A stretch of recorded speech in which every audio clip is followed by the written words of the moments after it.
I thought traffic on the damn Ryan Expressway was bad. Did you see Bobby Jenks in the ninth inning at Target Field against the Minnesota Twins?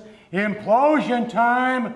Implosion time. You know what? Bobby Jenks right now physically looks so bad, his stomach should be given an area code. You are watching. You're dialed into where it matters, where the fan is king. BlackandBlueCity.com.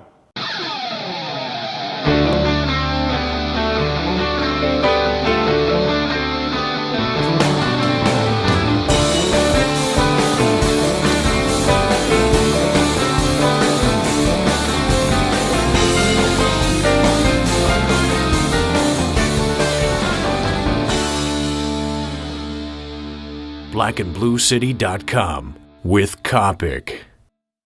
Welcome once again to where the fan is king, the crosstown throwdown, Black and Blue City, right here at Central Coast Agency in Oak Park, Illinois.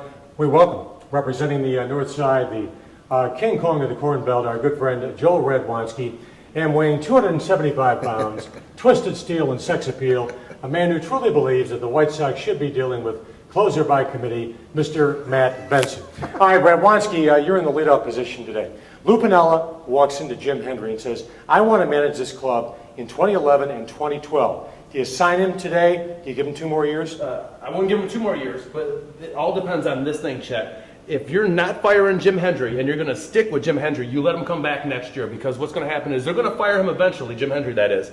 So what you have to do is who's ever they're going to replace as the manager for the Chicago Cubs, let the new GM do that. Why do you want to have them say, well, we already have like $2 million out on this particular manager? So no, I mean, yes, you definitely bring Lou Piniella back if he wants to. Lou Piniella, the only reason he has a job right now still is out of respect for his career. This might be and true. That's exactly why Jim Hendry won't let him go. He's not going to let him go in the middle of a season and a guy who's going to be in the Hall of Fame in a couple of years. They're going to sit back and say, finish the year, we're going to give you this, and he's done. Okay, well then you might as well bring in a new GM, because Jim Hendry's lease is very short right now. And I agree, if you're going to fire Jim Hendry, then Lou Piniella's out the door, let the new GM pick the new manager. You can't have these 5 and 6 and 8-year contracts on a ball club right now.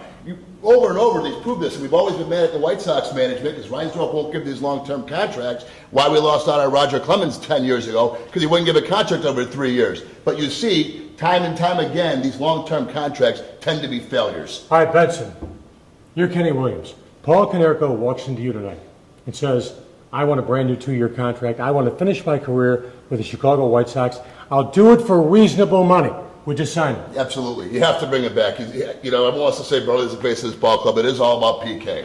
PK is the guy you want on this team. He's the heart and soul of the team. Who is absolutely? Who is He's the only guy who will come up and talk on the microphone after the game and discuss it. Because he's one of the few guys that speak English in the locker room. That's the only reason why. If you want to get Paul Konerko 2 years, $16 million or something like that, yeah, you resign him. Other than that, you keep the fire lit up under his butt. The same reason what you're talking about. They don't give long extensions. So what are you going to do then at first base? You've got 5 pitchers under contract for next year. Worry about that in November. Right now, what you have to worry about is the production that you're getting out of your team. And he's hitting. And he doesn't have a contract, keep it that way. And you know what? There's going to be some first baseman available. So let him think about that. Paul Konerko. I want him back in this ball club. Okay, that's fine. Then sign him in November. All right, ultimately, if the White Sox do not win the American League Central, and let's take note, stuff happens, it might transpire, your ball club is not particularly good in the division. If the White Sox don't win the American League Central, you tell me who the GOAT's going to be.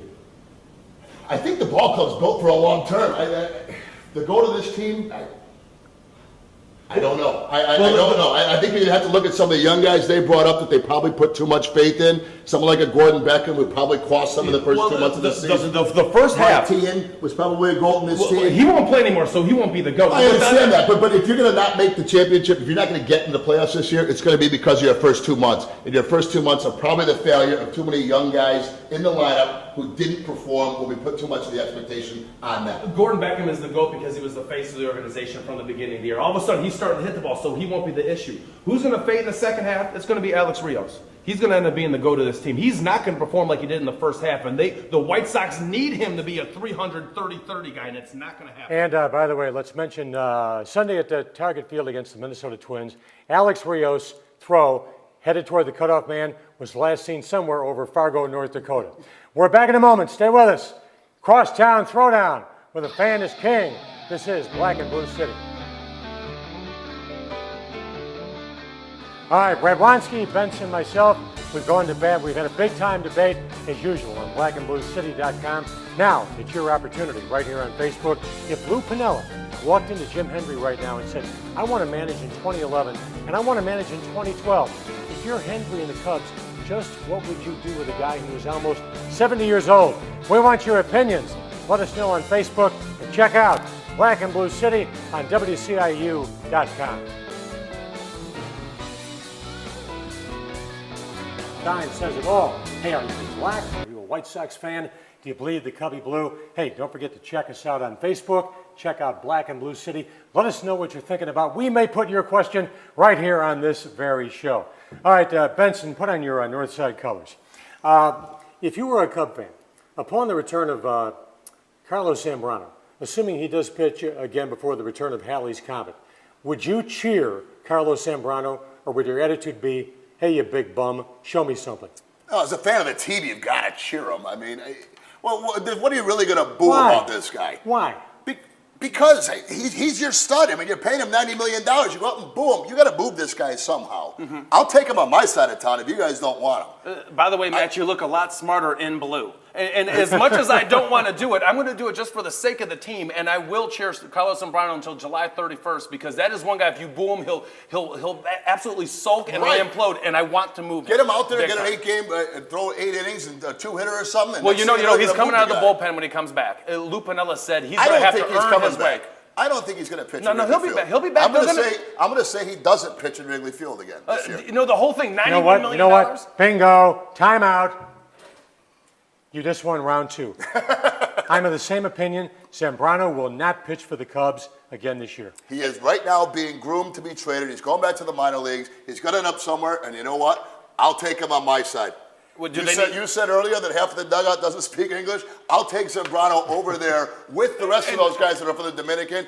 And you know what he'd love to do? Win a World Series on the south side of this town. I've been a Cub right fan. in Jim Hendry's face. I've been a Cub fan long enough to know this: that if he goes to the south side and he pitches for us again, his velocity is back, his movement is back, his attitude is back, and all of a sudden he isn't yelling at the second baseman for making an error or yelling at the first baseman because he didn't dive.